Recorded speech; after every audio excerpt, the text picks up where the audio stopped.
Hi guys, I'm Kuro, the host of the PlayStation Point. I know we've been gone for a while, but life just keeps punching me in the face because it can.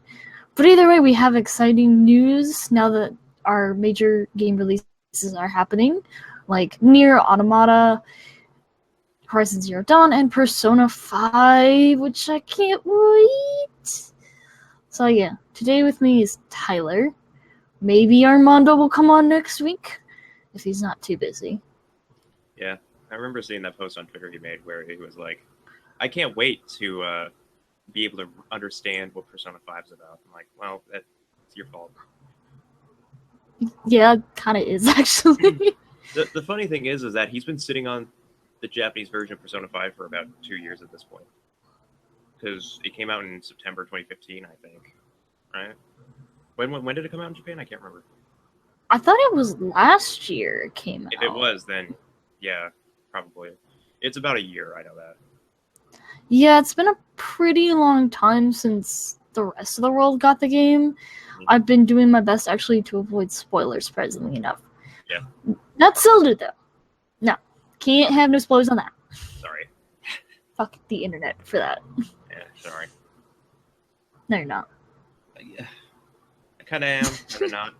Like, I only talk about things that I considered not spoilers. Like, I avoid story spoilers like the fucking plague. Because the last thing I want is to have somebody respond just like, spoilers! Like, great, cool. Well, I'm trying to avoid Horizon Dawn spoilers too, because I know I want the game for Christmas. Yeah. I good, like my brother has the game, and he got it with he upgraded to a PS4 Pro from a white PS4. It's really good, actually. He just needs to get a 4K TV.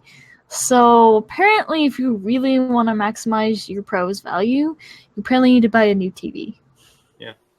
But what can you expect? I mean, it's not like all TVs natively ran 4K resolutions. I mean, 4K has been more recent in America for the past year or two.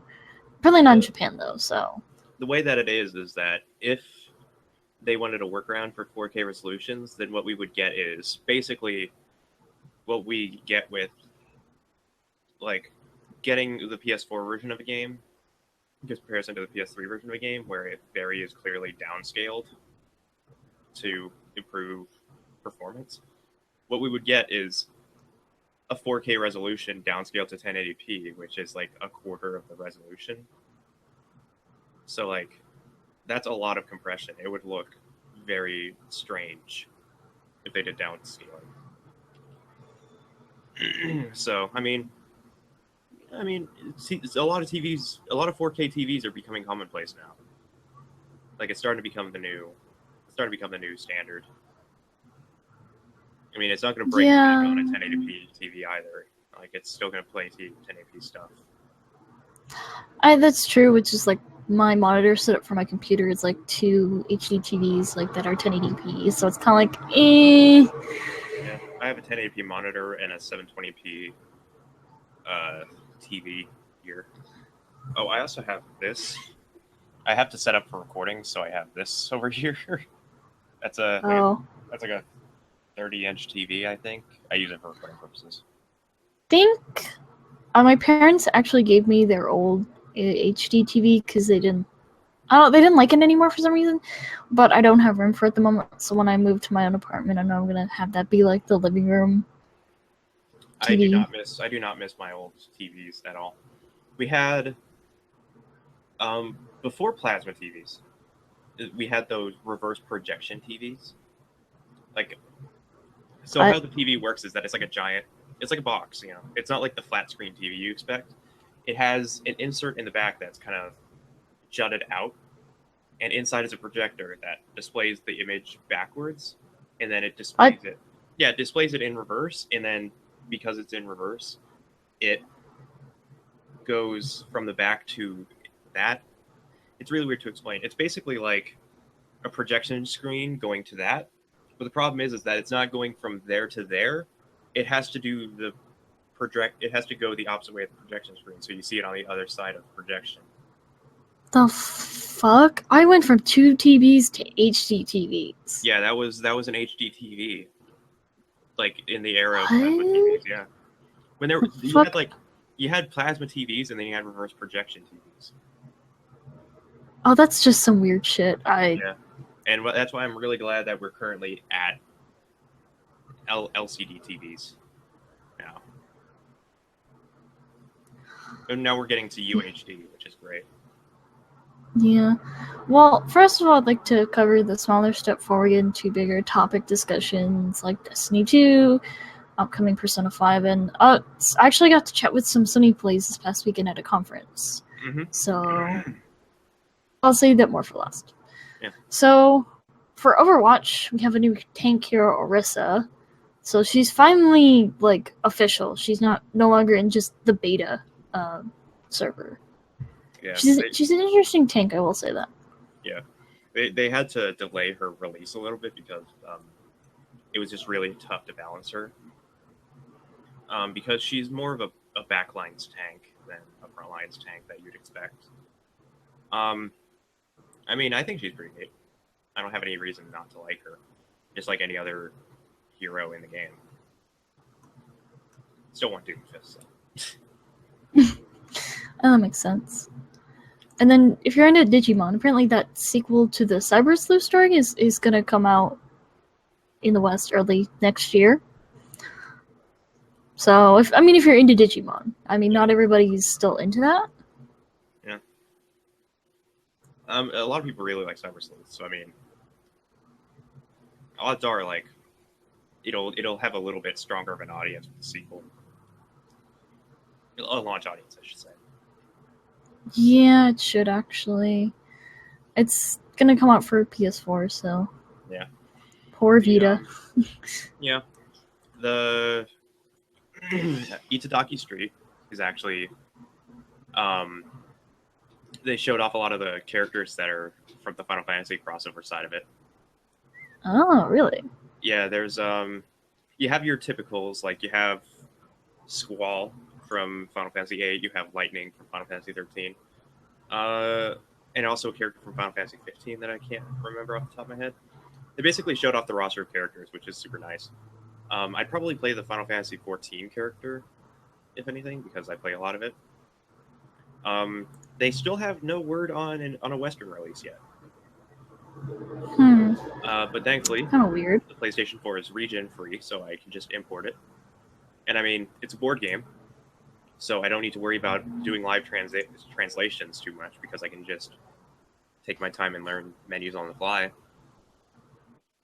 And that's what the Google Translate app's for, even though it's not as good. It can still at least do bad translation. Google Translate's linguistics like garbage. Yeah. But it's the best they have so far. The thing is that all it does is do rough translation. Like, you're only covering maybe one step in a 12-step process of localizing it to English, because there's a lot of language barriers you have to cross. So just having a rough translation and being able to actually write it down and figure out how to bring it to an English language is going to be basically my focus when it comes out in Japan. Because I'll definitely want to import it because I love Fortune Street. We should do a group let's play or a live stream with it. Yeah. All things considered, it would basically do the same thing.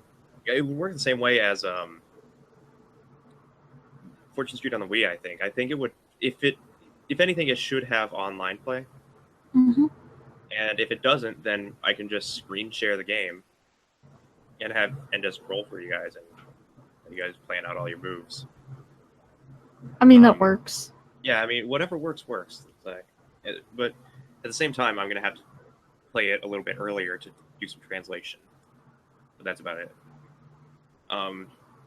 People have already said, well, Fortune Street was a huge success here, so why wouldn't they bring it to the West? It's you can't be too sure about the popularity of something here driving potential games to come out here, because it's been 10 years since the last Fortune Street game, I think. Because Fortune Street on the Wii. Oh god, that is so old. Well, I'm actually find out. It's been 10 years since the last Fortune Street game came out here. I'm assuming.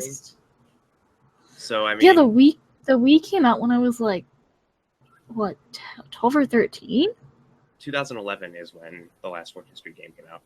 Oh, Jesus Christ, that's just... The last Fortune Street game that came out before this one, Dragon Quest and Final Fantasy 30th Anniversary, was a mobile version called Fortune Street Smart, which did not come out here, surprisingly. So yeah, like, you can't guarantee stuff like this will ever come out. Which is why I want to import it now, get the translation done, so I can at least play it with people. Because, like, if you know how to play Fortune Street, then you're going to be familiar with how to play it in Japanese. But you just have to know what menus do what, and what the cards actually mean. Yeah.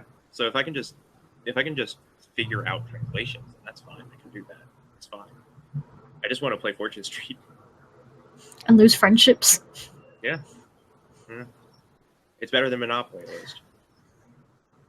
I don't know, because, like, as far as I can tell, Fortune Street is Monopoly, but with stock market options. Yeah, it's more elaborate than Monopoly, but Monopoly is Salty Central because it's Monopoly's Salty Central because it's always square, so you always go down the paths you don't want to go to. But with Fortune Street, you can kind of delay the inevitable for as long as you want. I guess. So, whatever. Anyways, yeah, there's a bunch of Final Fantasy characters that they revealed. A lot of them are characters you're very familiar with, which is just fine by me. I don't know entirely what the list is. I think I saw Tidus. I don't remember.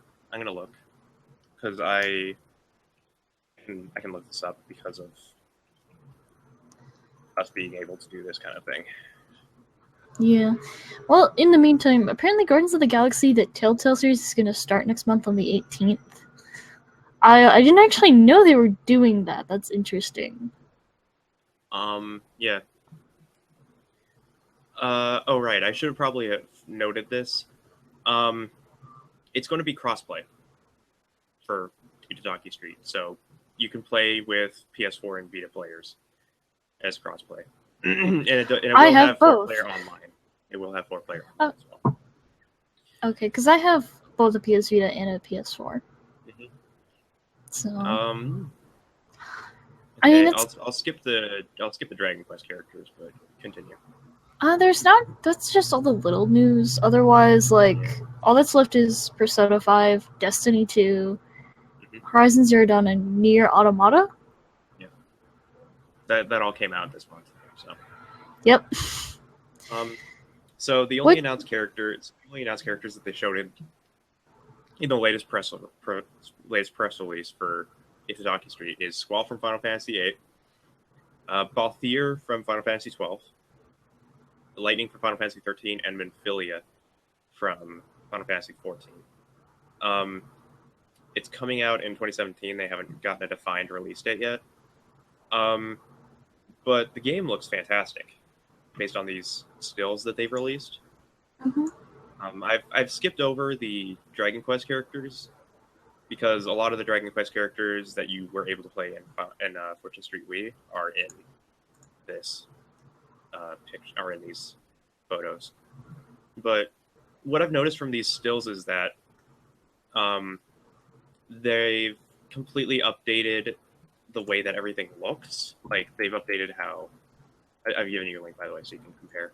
But they've updated how much information is shown on screen, and they've also... Oh, wow. They've also shown...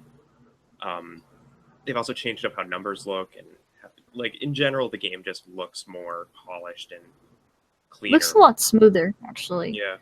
I also love the cell shading that they got going on. Yeah, because I was watching the Runaways actually do a new Fortune Street episode today, and I was like... Yeah, Peach's Castle.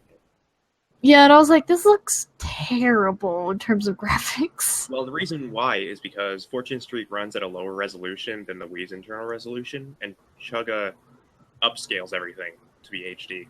So I think because people demand for it to be upscaled. Yeah. I would, if it were my LP, I would keep it at the 4:3 resolution and just have side banners so I wouldn't lose any of the graphical quality, because the game looks great, as long as you don't stretch the resolution. Yeah. But whatever. The fact that we're getting a new Fortune Street is awesome. So I'll get it imported if it doesn't come out in the West for a long time, because you know, Persona 5 took a while. Oh yeah. So I It don't want took to a wait. I don't want to wait a year and a half to get this. Yeah. So then, have you gotten Horizon Zero Dawn or Near Automata recently, or I no? want to get Near Automata, but I haven't played either of them yet. I've seen a little bit of gameplay from Horizon Zero Dawn, and it looks awesome. And I have a friend who wasn't interested in. He wasn't much interested in Near Automata until he saw some gameplay, and then he was like, and then he immediately pre-ordered it on Steam when it got announced. Well, I mean, like, I've actually seen my brother play the first Nier. It's total garbage, and then the second one is a much better upgrade, especially like from what my brother told me. The difference is that Platinum Games covered it. So you had Nier was like this kind of out there RPG. Like it wasn't a terrible game. It was a It was low just budget really, Square Enix game. it was that really out there, and like people really wanted to see more of the world, and that was the point. Is like they wanted to see what they could have done with the world and universe that they've built with that game. So Nier Automata was just like, all right, and they hit the ground running. Like Nier Automata is an immense hit. Like it's really high up there in the scores. It's in the top 8, in the high 80s, I think, currently on Metacritic. Hmm. Yeah, this year has already shaped up to be amazing for video games. I know, Resident Evil we're getting 7 came out. Ukulele. Yeah, Ukulele's coming out. We got Persona 5 coming out in a couple weeks. Resident Evil 7 landed. No, it's not a couple of weeks. It's next week. Yeah. Well, Ukulele, yeah, it's coming out on 2 the months. 7th of April. I thought it was coming out in June, or am I just confused? That's Crash Bandicoot. Crash Bandicoot's June. Yeah, I might just be confused, or Yeah. I didn't have enough coffee this morning. Yeah. Point being is like we had Resident Evil 7, we have Nier Automata, we have Horizon Zero Dawn, we have a new Zelda. It's like this year is shaping up to be amazing for video games. But not for our bank accounts. Yeah. Yep. And then do you know V3 is coming out in September? Mm-hmm. Yeah. So all of our tiny news are done. I still have a little bit of tiny news left on my end. Okay. So for Destiny players who have been sticking around for the past 3 years, the final update for Destiny, Age of Triumph, is out now. It is a free update for all players. It adds more gear to unlock, like more exotic weapons, and it also completely revamps the reward system so that you gain much more rewards from doing the weekly events, including 3 free paid currency items a week. So you'll be able to get 3 boxes called Treasures, or Treasure of Triumph or something. Treasure of Ages, actually. You get 3 of these a week, and they come with 2 guaranteed event items from the past 3 years of Destiny that you might have missed out on that aren't available anymore. So you get 3 boxes of those a week, as well as a bunch of marks for you to get new gear and everything, as well as all of the raids, once a week, starting since the update came out. Every week for a month, they're going to release one of the classic raids with a 390 light variant so that you can get the max light level with whatever gear you really liked from the past 3 years. So if you liked any particular raid, or you like the gear from any particular raid, you can now have that gear as some of the best gear in the game, so you can wear it for like end game content. And immediately after Age of Triumph came out, they put out a teaser trailer for Destiny 2. Which is the video I didn't link you. You can probably look it up. It's like I'd say like a 40-second trailer or something. It's just Cade Six in a bar. He's pouring a drink, and he's talking about how some enemies were trashed in a meeting. And it's pretty traditional humor kind of stuff where it's like storytelling, but it's clear that the character is like kind of self-absorbed in telling the story. Um, and then 2 days later, they released the reveal trailer for Destiny 2, which I sent you before we started the podcast. Destiny 2 is confirmed for PC and is coming out September 8th as well. I'm going to be getting it on PC as much as I want to continue my adventure on PS4. I just have a lot of friends who are willing to play Destiny 2 on PC. They've already had collector's editions and everything listed out. A lot of really neat stuff, actually. They have a laptop bag that can also be like a messenger bag that can be also a backpack kind of thing. Like you can change the straps around, and a bunch of other nice stuff. You can look up the collector's editions if you want. If anything, I'd want the steelbook, but that's about it. But yeah, Destiny is over now. In a couple weeks, when the 390 raids are all out for all the raids, then that's it. It's basically a countdown to Destiny 2.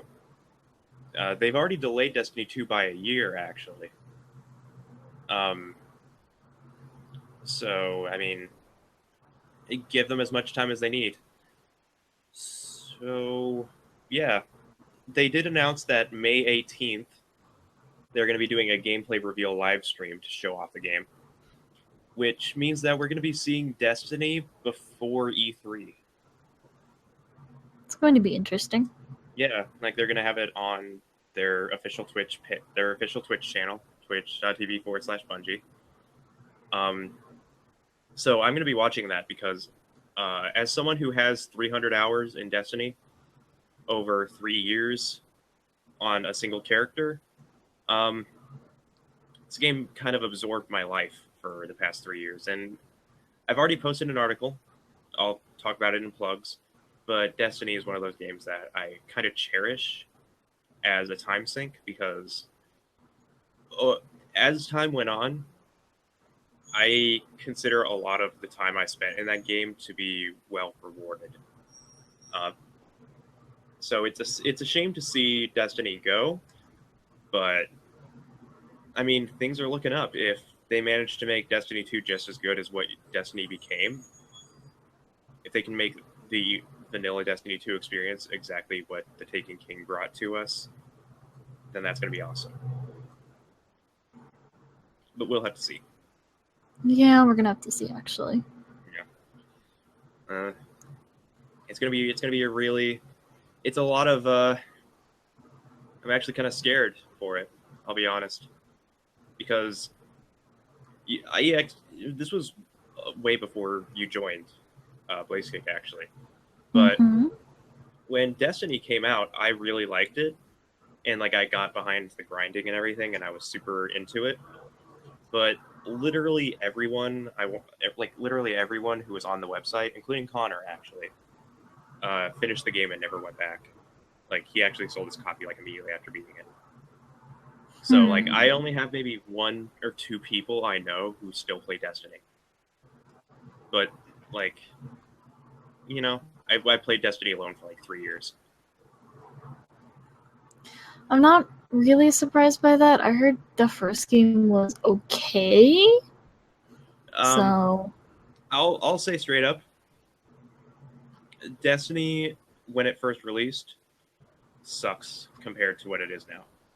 Like if you were to get the original Destiny, like right now, for $5 you can get a copy. I would not recommend it because year 1 Destiny is easily the worst Destiny ever was. Because but isn't that like part of the problem?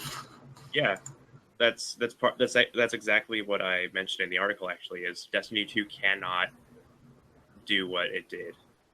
It cannot do what Destiny 1 did. It cannot save itself with expansions later down the road. It needs to make an impression in vanilla, and it needs to make sure that everything is good.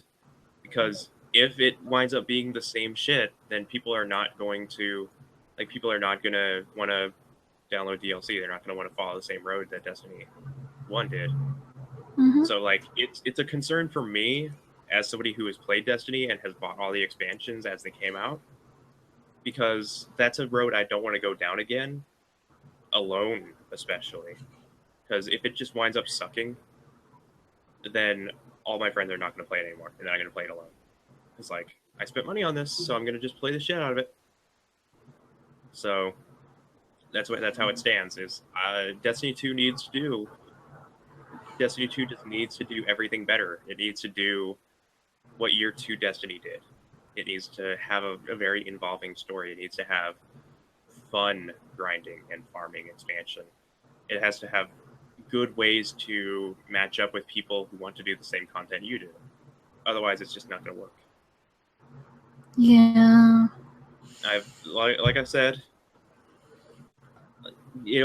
I'll talk about it in plugs, but I go into detail about it in the article. Destiny 2 has a lot to do if it wants to make a lasting impression. That is true, and I feel like that's really hard sometimes if you don't know, like, how well an IP is going to be, like, received. Particularly, like, with the Destiny, like, the first one actually, like, not really being received all that well at first. Yeah, and a lot of the things is that a lot of people who reviewed Destiny, I know in particular, didn't keep up with the game. Like, most of them played vanilla Destiny, and what they know as vanilla Destiny was what they got when they first bought the game. They didn't experience the expansions. They don't know these characters or anything. They don't know what happened. I watched Angry Joe's reactions to the Destiny 2 trailer, and his reactions were pleasant. Like, he was laughing along with some of the jokes. He thought it was funny. But hearing him not know who these characters were, even though I knew them, just visually I knew who they were, and I knew exactly what kind of personalities they had from my experience, is telling of what Destiny 2 needs to do. It needs to be able to do the same thing that took Destiny 3 years. It needs to do at launch. It needs to introduce new players to these characters and give them likable personalities that they can attach to and enjoy, and allow returning players to get that same feeling of discovery and experience, which I have faith in. But if they don't have a good story and good characters, then it's not gonna bode well at all for the game. No, that's definitely true. Like, I'll be just fine with it because I've already stuck through the game for a long time. But this goes way beyond just trying to impress me, because I already am going to buy the game because I'm in it for the long haul with this IP now. So they just have so many people to impress with this game that it's going to be incredibly difficult. They have to impress brand new players who've never even played Destiny 1. They need to impress returning players who quit after the original Destiny. And they need returning players who played all the way through all 3 years of content of Destiny. That's a large list of people. Yeah. Yeah. And that's all you have to say for Destiny 2? Uh-huh. Okay, then. We can move on to Persona 5, at least pre-release. So, I know I'm getting the Take Your Heart edition, and you're getting the Steelbook. Mm-hmm. So, my Steelbooks. Hopefully Amazon Prime will have it the day it comes out to my apartment. We'll see. Feels like Amazon can be kind of shitty about shipping sometimes, depending on, like, which warehouse it's coming from. But hopefully, if you had ordered on Amazon Prime, you should be getting it within, like, on the day of release. I know some people who have gotten their orders canceled because Amazon fucked up, but those people are getting a free copy of the game, so thank God for that. And Amazon's not being total douche about it. And then schedule for the DLC is on Persona Central. So day one, you're gonna get the Persona 5 audio track for the Japanese dub, which is what I think was why it was delayed from February to. Right, because you'll be able to download dual audio. You'll have dual audio. Well, because people complained about it, like, why there's no reason why they couldn't have dual audio anymore, and So they, sub dub war, I can't believe has bled out into gaming. But I mean, the thing is companies like Nippon Ichi Software have done it for a long time. Even Namco Bandai was actually doing it for Tales, starting with Zestria and Bestria. So it's like, there was no reason why Atlas couldn't do it. It was, It's true, but at the same time, if it, like, this effectively delayed Persona by like a year, I think, in order to add. I don't think it well, maybe was. 2 months, I think 2 months. I think it was 2 months, but like I can kind of see why like it would take 2 months because not only you have to like test like you'd have to test timing. Yes, and then they have to like go print the game, so it's like I can understand like why they did it as a DLC because they probably already sent the games to go be printed. Yeah. So it's like oops. So I mean at least they're doing that, and then like so you get like a Healy item set, a skill card set for free on the day of release as well. And then they've spread them out from April, May for DLC. The DLC ranges from free to about $6.99, which isn't too bad. It's mostly cosmetic stuff too, I think. Yeah, it's mostly costumes, some background music, and then like there's themes for PS4 and PS3. All the themes for the PS3 are 99 cents. Although I don't know why you would want to get a PS3 copy unless you really can't afford a PS4 right now, which ultimately that's really sad because like. Well, I have a friend who's going to get the PS3 version because he outright can't get a PS4 version, and it is perfectly fine. The Persona 5 was originally going to be just a PS3 game, so I mean, if the PS3 version is going to be the worst version, it should only be because of loading times. I mean, we'll see about that. The other thing is apparently for free you will get a new difficulty level challenge, which I mean, it's like, okay, if you didn't think hard was already hard enough, I guess you can go up now? You can now die in one shot. Great. But what's nice is that the Maiden Butler costume set is free, the Christmas set is free, the Persona 20th Anniversary Loco Morena car sticker is free. I'm not sure how that's going to come into gameplay, but okay. The swimsuit set is free. Yay. And then, like, regular clothes and school uniform set is free. But the Persona 4, Persona 3, and Persona 2 costumes are obviously, like, you gotta pay. Premium, $6.99. The same goes for Shin Megami Tensei costumes. You also get background music with them, like special sets with that. I don't know what the Picaro sets are, actually. I wouldn't know either. They might be something in-game related, but I don't know. Because it looks like they're all, like, based, like, the actual, like, Persona, like,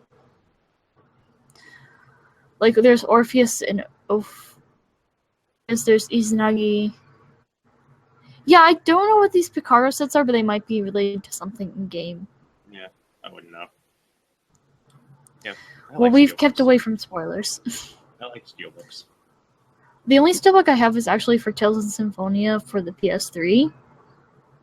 This is the Valkyria Chronicles Remastered steelbook. It's kind of blurry. Yeah, sorry about that. It's basically just a roster of a bunch of characters. It's a limited edition artwork, I think. Comes in a really nice reinforced plastic casing, actually. Well, I do know that they're actually doing that for Persona 5's case as well. The one thing I will say, though, that you cannot use PS4's native sharing button to actually record gameplay or take screenshots, and I don't think I think you can still maybe stream it, but maybe only through Twitch. Yeah. Because spoilers, I don't perfect that they content ID YouTube videos. I think, like, the thing is like, using PS4 streaming service, like, it's probably a no-go, so they don't want spoilers to come out. Like, I think the same goes for Steins Gate Zero, actually. It hasn't actually been out long enough for them to be okay with it. Obviously, there are going to be people like me who have, like, a capture card and a OBS Pro Studio setup, so, like, we can bypass it. It's not a problem. It's just people who, like, use, like, PS4 share function, it's not gonna work for them. But I mean, like, you probably wouldn't want to spoil someone anyway. Like, if they're coming on Twitch and they see it, I mean, that's their problem. Like, they click on the Persona 5 category. So. Yeah. The yeah, I've been staying away from Persona 5, and I'm really glad that I've been avoiding it, like, because it really was impossible to avoid Zelda spoilers up until release. And Yeah. for you, it's going to be a nightmare for like another couple of months. Yeah, whenever I end up buying the game. Yeah. Sorry. But yeah, Persona 5 is that's going to be a good time. I Yeah. can't believe it's almost here. A friend of mine is actually buying a PS4 just so she can play Persona 5 because like she was considering buying a Switch, but then she was like, I could play Zelda, or she could buy Persona 5 for the waifus. Yeah. So I'll probably like message her. Yeah. Graduating this semester and be like, how's Persona 5? Your grades aren't going down, are they? She's just like, what is school? Yeah, I mean, like, I think she's made it so her last semester isn't too hard, but, like, depending on what you're doing, it can be pretty fucking stressful, like, especially if you're doing, like, a final project or a paper. I think I'm doing something like that, as an English major, I'll have, like, a writing seminar. The whole Persona 5 experience, I've come to realize, has kind of intrigued me more now that I think about it, because I'm starting to think now, what would happen if Persona started doing the story progression based on further time periods? Like, you start off in high school, then you're in college, and then you're like a grown adult living a normal life. Like, I'm starting to wonder how that would work. I mean, that would be interesting, but at the same time, like, if you look at most Japanese media, very rarely does it cover being a college student. Like, there's some reason, like, being a college student is, like, not talked about. Very much, like, the one thing I can think of in anime and manga is actually Genshiken, where the characters are actually in college. Yeah. Like, and some of the characters, it seems like high school is, like, the driving force behind a lot of games. I mean, like, that's the time where it's, like, the best period for someone the age of discovery. If you're... Well, yeah, in Japan, it's, like, that's the best time, actually, to be. But it's also, that's really sad because high school shouldn't be the best highlight of your life.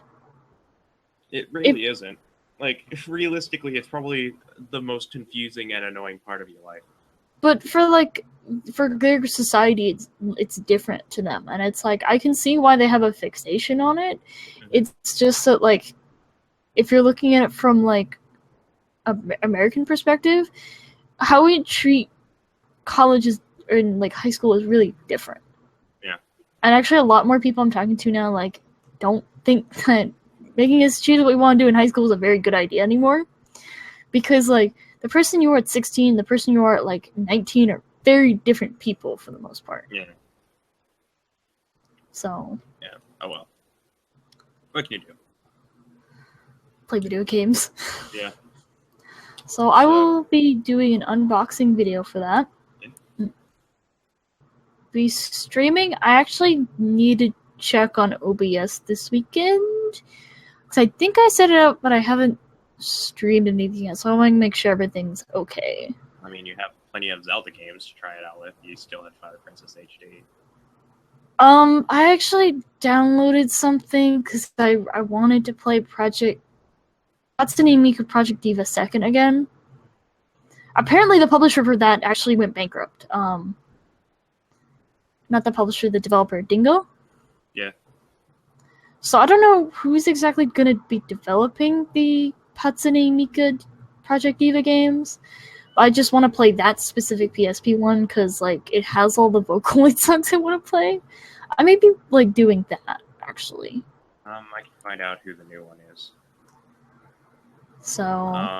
Apparently the developer might be internally Sega. Based on the Project Diva X release, anyways. I can probably look a bit further, my guess is that it's now officially Krypton Future as well as Sega that's helping with it. Krypton Future is the company that has created the Vocaloid stuff, I think. They're the company who made the Vocaloid program, but like Yeah, they Sega, effectively made the Vocaloid engine. but like I think Sega holds the rights to Hatsune Miku. Yeah. So Well, actually, no, because Krypton made the Vocaloid stuff, so they have, so they're Sega has the licensing rights solo to make Hatsune Miku products, but it's still Krypton who has complete rights to all of the Vocaloid software and characters and properties. Yeah, because they still list like they released the Vocaloid 4 version of Hatsune Miku in August of last year, so they still you know what I mean. Point is, I think Sega's working on the games now. Yeah, like I think for the summer I might be streaming, possibly every other night. We'll see. I have to go look for an apartment during the summer, so yeah.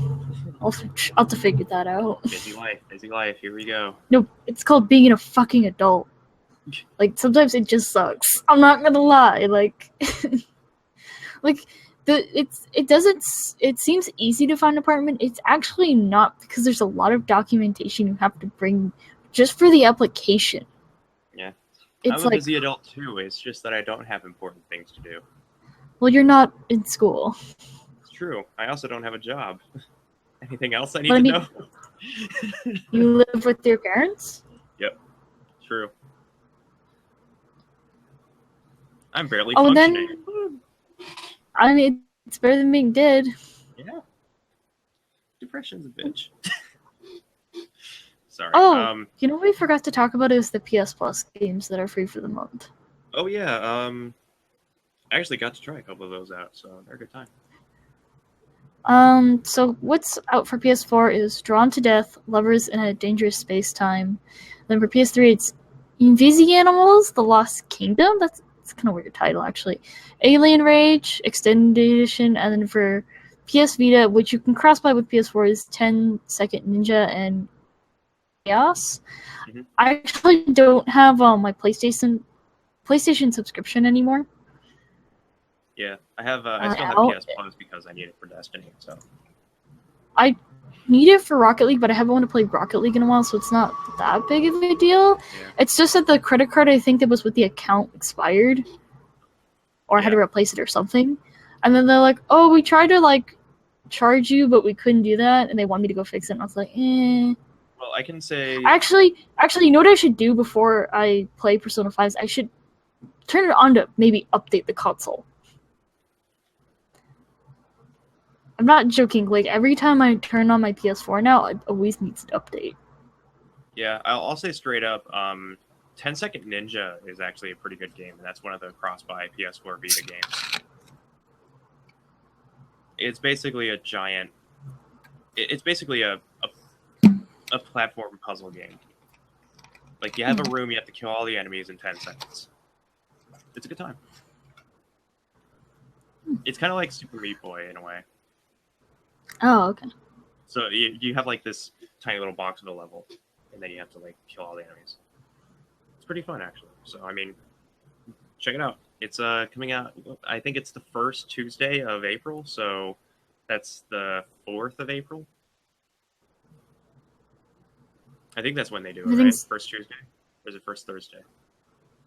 I don't know. I never actually download the free games, mainly because I never find anyone that you don't have PS Plus anymore, so that. It doesn't matter. Yeah.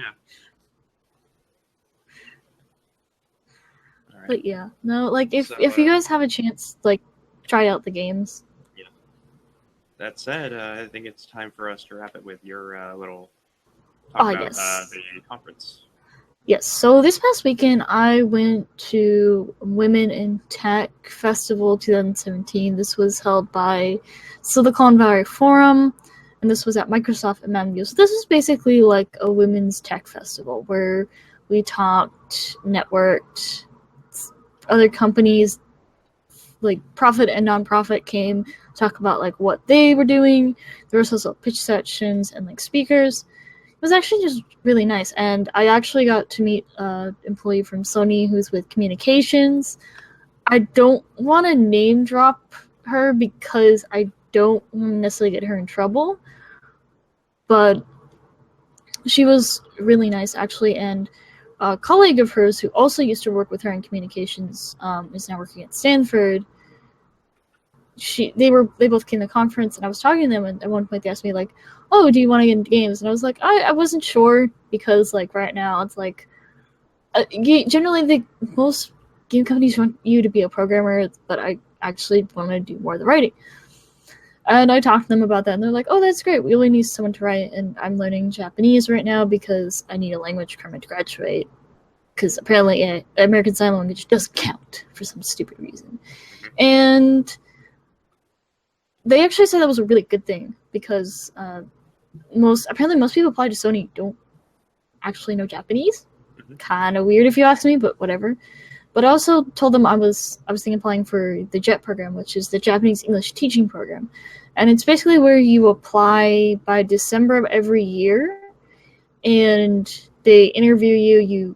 You like fill out 10 different forms for this job, and they tell you I think by March or May, like if you're gonna go, and then like you or August to Japan. You'd be there for a full year, like March, and you're paid all in yen. You're expected to have like $2,000 or $3,000 with you when you first come in the country because you're not going to be paid for like 2 weeks. And basically, that's a really good opportunity if you want to like really improve your Japanese. And they told me that would give me a significant benefit over most candidates. And like it would be great if I actually did come work for Sony.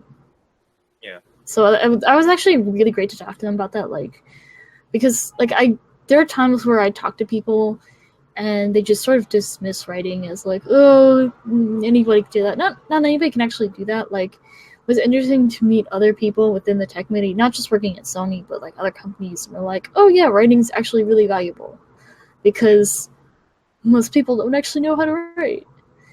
And some people were telling me definitely stick with like computer programming because like it's a good combination. So I'll be seeing about that in the fall. Yeah. But yeah, and there's a backup. I could just do marketing. Like Yeah. just like a small experience. Like you, like just because like you can do one thing doesn't mean you can't like do other things. Like it just depends on how you sell yourself. Yeah. And like it's very important that companies know your skills as well as how you apply them on a personal. yeah, because like I could make iOS or Android games that are like visual novels actually. Yeah. And because like I also know photography and Photoshop, so I could use that to my advantage to make my own games. And I understand how to test for certain exploits and glitches in games in order to improve the core experience during development. Like I would be very good at QA testing, and also being able to write very well in that regard allows me to define the problem and vividly describe how to replicate. Well, I mean, the other thing is if you're bilingual, you can help with translation work, Yeah. or if you're doing Q&A, you can do multi-language Q&A. Because like when I've looked at NS Americas, sometimes they want English, sometimes they want English Japanese or English French, or Japanese French.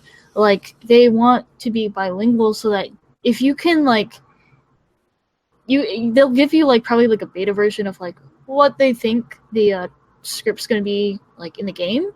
You could play it and be like, that doesn't sound right, and you can give them feedback on that for the Japanese programmers. Yeah, that would probably be like one of my. That'd be like one of the core things about being bilingual for Japan, anyways. I could be bilingual in the German regard, like because I know a bit of German. I still hang on to that language a bit. But if I were to learn Japanese, I think I would probably immediately apply that to localization and translation. Yeah, I mean, like, there's different ways of being, like, helpful. I think it's just, like, what I took away from the conference is that it depends, like, what you apply yourself to and, like, how do you use those skills to, like, sell yourself. Yeah. So, because sometimes, like, some companies are looking for certain things when they're trying to filter out a bunch of people, and I understand that. But if you're given the chance to talk about it, like, definitely sell yourself up. So it's like... It was just interesting to hear about that. Yeah. That's about it, really. Yeah, I mean, we'll probably come back like the week after, talk about and maybe we can get Armando to come on. Yeah, we can. I don't know. Can definitely spoiler cast that section at the very least. Yeah, but I don't know about like Armando though. He just is so busy. Yeah, we'd be able to at least talk about it. I think. Like, cause I'll be playing it nonstop, so I'll probably play a little bit ahead. But I know we'll be playing it like the first day. After that, I'm not sure. Things are kind of like in limbo for me right now in general. So it's like if Zelda Breath of the Wild is any indication, it'll be like 40 hours in 3 days. What day is it? I mean, like, if I get Breath of the Wild during the summer, we might just stop the podcast because I'm gonna be like, no, everyone can fuck off. I can probably find a co-host to help with that. I mean, we gotta do BK Live for E3 this year too. Oh, that's right. We should actually talk about that off this podcast. Yeah, well, because I know we're doing streams. So. I think Armando was asking me about going to E3, and I was like, I told him I didn't have the money for it unless he paid for it. Like, I'll be completely honest. Probably. Yeah, I'll just say straight up. I think it's probably better if we just do the live show at home. To like, yeah, I can set it up and it'll be fine. But, well, because I'm right by the convention center where they're holding it. It's like I understand that, but tickets went out really quickly actually for that.